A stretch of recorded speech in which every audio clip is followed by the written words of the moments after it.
problem with all of these different things is they neglect God as the source of all provision. They reject his authority, and they give the illusion of power by mimicking the one who holds all power. Because we are spiritual beings, we seek spiritual things. We seek the supernatural. It's part of how we were designed. And demons are a part of supernatural creation. And so they do hold some power, but they mimic the one who holds all power. Let me give you an example. In Exodus, the sorcerers or the priests of Pharaoh's court, they would try to mimic the miracles that Moses was doing. They were able to mimic the snakes. They were able to mimic the frogs. They were able to mimic the blood, but when it came to getting rid of them, they couldn't do it. When it came to some of the other plagues, they couldn't do it. You want to know why? Because they were mimics. In 2 Timothy chapter 3, it calls them priests or men who are of depraved minds and counterfeit faith. They are fakers.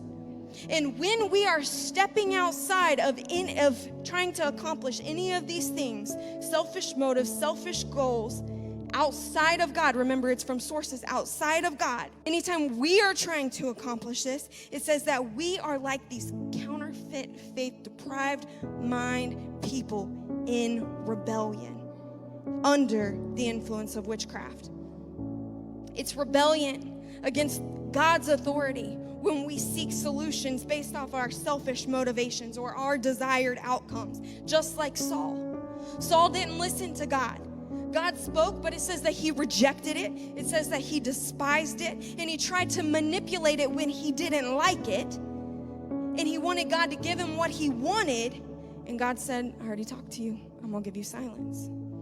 Saul sought the Lord with no intention of changing, and it's crazy. I found this in 1 Chronicles chapter 10, verse 13 through 14. It says Saul went to great lengths, right? In 1 Samuel 28, Saul went to great lengths to hear from God. It showed us all these ways that he tried to hear from God, but he didn't actually want God.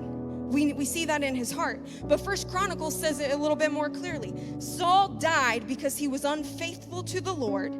He did not keep the word of the Lord, and even consulted a medium for guidance, and did not inquire of the Lord. So the Lord put him to death and turned the kingdom over to David. He did not inquire of the Lord. Did anybody catch that? Saul says, I sought the Lord. But Chronicles says he didn't even inquire of the Lord. He didn't come to me. He didn't seek me. So according to God, no, you said you did, but you never came looking for my answer. And the heart of rebellion is I'm going to seek to do whatever I can to manipulate a circumstance or a situation